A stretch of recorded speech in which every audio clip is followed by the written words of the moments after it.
Hello बच्चों, तो आज की इस वीडियो में हम लोग देखने वाले हैं एक्सरसाइज 2.1 और ये पार्ट 2 है। पार्ट 1 हमने बना रखा है जिसमें 1 to 5 क्वेश्चंस को डील किए हुए हैं। तो यदि आप चैनल पर न्यू हैं तो आपको डिस्क्रिप्शन बॉक्स और साथ ही साथ आई कार्ड से उसका लिंक मिल जाएगा, और नए है तो चैनल को सब्सक्राइब कर लीजिए ताकि मैं जो भी नया वीडियो बनाऊं आप तक बहुत ही आसानी से पहुंच जाए। तो देर न करते हुए आते हैं अपने वीडियो पर।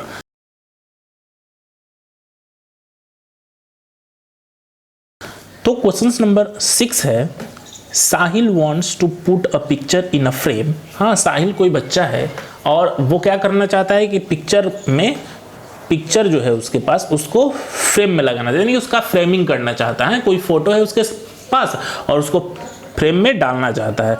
The picture is this centimetre wide, यानी कि 7 होल 3/5 सेंटीमीटर वाइड, यानी कि जो पिक्चर है ना, पिक्चर जो है वो 7 होल 3/5 सेंटीमीटर वाइड है। To fit it in the frame the picture can not be more than 7 whole 3/10, यानी कि फ्रेम जो है ना, फ्रेम का भी एक लिमिटेशन है, और वो क्या लिमिटेशन है, तो वो है 7 होल 3/10 सेंटीमीटर उसका विड्थ है। तो how much should be the picture be trim. हाँ, तो कह रहा है कि आखिर पिक्चर को कितना ट्रिम करना पड़ेगा। ट्रिम करना मतलब कि छांटना, छटाइया करना, हाँ, चारों तरफ से, यानी कि पिक्चर जो है ना वो फ्रेम से काफी बड़ा है, इसलिए उसको कह रहा है कि कितना उसे ट्रिम करना पड़ेगा। तो सिंपल से करना क्या है, तो देखा जाए, यानी कि इस वैल्यू से ये वैल्यू यदि सब्ट्रैक्ट हम लोग कर देंगे तो हमें पता चल जाएगा ना कि आखिर ट्रिम कितना करना है। तो देखते हैं स्टेप बाय स्टेप कि कैसे ये सॉल्व होगा। हाँ, तो सिंपल सा पहले क्या लिखेंगे, हम लोग लिखेंगे कि विड्थ ऑफ पिक्चर। हाँ, यानी कि पिक्चर का विड्थ जो है वो कितना है, तो पिक्चर का विड्थ है ये 7 होल 3/5 सेंटीमीटर। ओके, और यदि विड्थ ऑफ फ्रेम की बात किया जाए तो विड्थ ऑफ फ्रेम है 7 होल 3/10।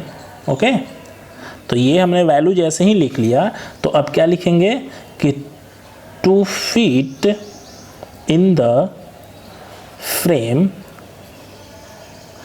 पिक्चर शुड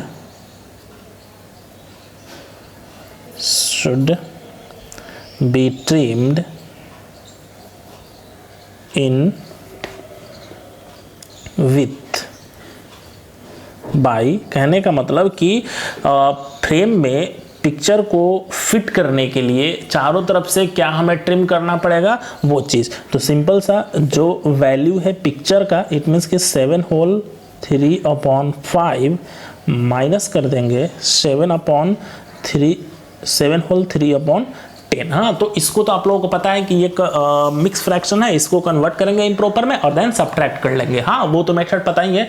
एक यहाँ पर अभी न्यू मेथड देखिएगा कि कैसे करेंगे, वो चीज़ सीखिएगा। और ये पॉसिबल तभी होगा ना जब यहाँ पर कोई सेम हो, हाँ, सेम डिजिट हो, या फिर एक प्रोसेस जैसे कि ये 7 होल 3/5, तो इसको ये भी हम लोग लिख सकते हैं 7 + 3/5। ओके, और 7 + 3/5 को जब आप ऐड कीजिएगा ना तो वैल्यू जो है आपको यही आएगा। हाँ, तो इस तरह से छोटे छोटे यूज कर सकते हैं। तो सेम इसमें भी क्या करेंगे हम लोग, 7 प्लस, ये प्लस है 3/10। हाँ, यानी कि इस चीज को भी आप लिख सकते हैं। ठीक है, इसको आप करके देख लीजिएगा कि ये 7 + 3/10 करिएगा तो ये 7 होल 3/10 आ जाएगा। हाँ, और जैसे ही ये चीज़ आए तो देखिए ये माइनस में 7 है तो ये, और ये प्लस में 7 है तो दोनों क्या हो जाएगा, कैंसिल हो जाएगा। तो कैंसिल हो जाएगा तो वैल्यू क्या बचेगा, 3/5 माइनस 3/10। ओके, अब ये वैल्यू आया तो अब हम लोग क्या कर लेंगे कि इसका एलसीएम फाइंड आउट कर लेंगे, नॉर्मल जिस मेथड से हम लोग फाइंड आउट करते थे।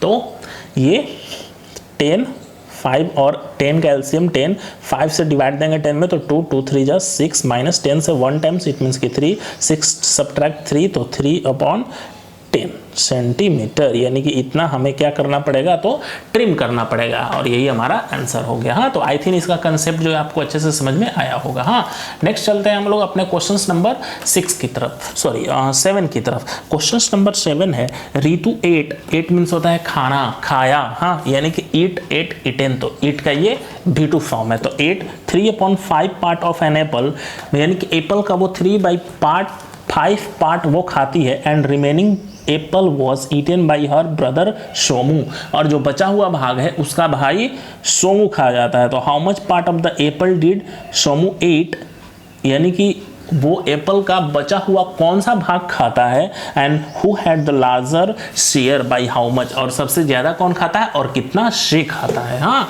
तो सिंपल सा क्वेश्चंस, बहुत ही इजी है। कंसेप्ट यदि पता चल गया होगा तो आप लोग वीडियो को पॉज करके उसे सॉल्व भी कीजिएगा, और नहीं तो यहाँ पर देखना है और लास्ट में आप मिलाइएगा कि आपका जो आंसर आया क्या वो सही है। तो क्या हम लोग लिख लेंगे कि part of the Apple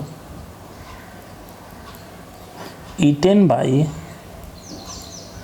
Somu, यानी कि डायरेक्ट लिखेंगे हम लोग कि सोमू के द्वारा खाया हुआ पार्ट। तो एप्पल कितना था, एक एप्पल था, तो एक एप्पल में से ये जो 3/5 है वो कौन खा गया है, तो रीतू खा गई है। तो ये सब्ट्रैक्ट हो जाएगा वैल्यू, तो क्या निकल जाएगा कि रिमेनिंग पार्ट कितना था, और वही पार्ट जो है वो सोमू खाया। तो इसका एलसीएम फाइंड आउट करेंगे तो 5, ये डाउन में 1 है, इट मीन्स कि 1 से 5 में 5, इट मीन्स कि 5 1 जा 5 माइनस ये 1 टाइम्स में तो 3, इट मीन्स कि 2/5। तो 2/5 जो है वो सोमू खाया। तो हम लोग यहाँ पर देख क्या रहे हैं कि हेयर देखिए रीता कितना खाई थी, 3/5, और ये जो है ग्रेटर है 2/5 से। पता होना चाहिए कि when denominator are same then numerator is the greater part, यानी कि जिसका न्यूमरेटर ग्रेटर होता है वही ग्रेटर पार्ट हो, इट मीन्स कि 3/5 इज द ग्रेटर। अब पूछ रहा है ना कि बाई हाउ मच, हाँ, यानी कि रीता जो है, रीता तो ज़्यादा खा ली, यहाँ पे लिख दीजिए so Rita had eaten more apple, ठीक है। अब बाई हाउ मच से है, तो देखिएगा यहाँ पर लिखते हैं रीता हैड टेकन यानी कि 3/5 माइनस 2/5, सब्ट्रैक्ट कर देंगे डायरेक्ट, तो 3 सब्ट्रैक्ट 2 तो 1/5 part of Apple more than Somu, यानी कि सोमू से वो 1/5 पार्ट जो है वो ज़्यादा खाती है। हाँ, अब नेक्स्ट आते हैं हम लोग अपने क्वेश्चन नंबर 8 की तरफ। क्वेश्चन नंबर 8 नहीं लिखे हैं, डायरेक्ट बुक्स आपको दिखा रहे हैं यहाँ पर, और समझने की कोशिश कीजिएगा। हाँ, बहुत ईजी क्वेश्चन है। तो क्वेश्चन नंबर 8 दिख रहा होगा आप लोगों को, देखिएगा। कह रहा है कि Michael finished colouring a picture 7/12 hour. हाँ, माइकल जो है किसी पिक्चर को कलर करता है कितने में, तो 7/12 आवर में। Vaibhav finish colouring the same picture in 3/4 hour में। हाँ, तो कह रहा है कि who work longer by what fraction was it longer, यानी कि माइकल जो है वो 7/12 आवर में और वैभव 3/4 आवर में। तो पूछ रहा है ना कि कौन जो है ज़्यादा समय लेता है और कितना से ज़्यादा समय लेता है। तो क्वेश्चन तो पता चल गया होगा, स्क्रीनशॉट ले लीजिए या फिर वीडियो को पॉज करके क्वेश्चन को उतार लीजिए और देखते हैं हाँ इसका सॉल्यूशन हम लोग। तो आते हैं क्वेश्चंस पर, तो लिखेंगे क्या हम लोग कि माइकल टेकन टाइम कितना घंटा वो लेता है, तो वो लेता है 7/12 आवर। ओके, अब लिखते हैं कि वैभव, तो वैभव कितना लेता है समय, तो 3/4। अब यहीं पर फंडा जो है वो समझना है कि 3/4 जो है, हाँ, तो 3/4 को हम लोग क्या लिख सकते हैं, देखिएगा। तो ये चीज़ समझना पड़ेगा आप लोगों को। यदि 3 से 3 में मल्टीप्लाई करेंगे तो 9, और 4 से 3 में करेंगे तो 12। हाँ, ये 9/12 का इक्विवेलेंस है, यानी कि 3/4 का इक्विवेलेंस इसलिए किया कि ये डिनोमिनेटर 12 है, तो 12 से करेंगे तो थोड़ा इजी हो जाएगा। अब इसको कट करिएगा ना, तो 3 से 3 टाइम्स और 3 से 4 टाइम्स, तो 3/4 ही आ जाएगा। हाँ, तो बात इक्वल ही है। अब जैसे ही ये लिखे तो हम लोग क्या लिख देंगे, हेयर देखिए 9/12 जो है वो ग्रेटर है 7/12 से। हाँ, ये ग्रेटर है, और जैसे ही ग्रेटर होगा तो लिख देंगे सो वैभव वर्कड,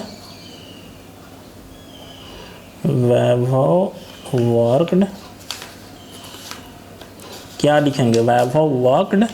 अब कितना से ये मतलब कि ज़्यादा लिया समय, तो वैभव ज़्यादा समय लिया ना, 9/12 इसका आया है, तो कितना से लिया है, तो अब सीधे वैल्यू को हम लोग क्या कर लेंगे कि 9/12 है और माइनस ये 7/12 सब्ट्रैक्ट करेंगे तो 9 सब्ट्रैक्ट 7 तो वैल्यू क्या आ जाएगा 2/12 और कट के ये 1/6 2 6 12।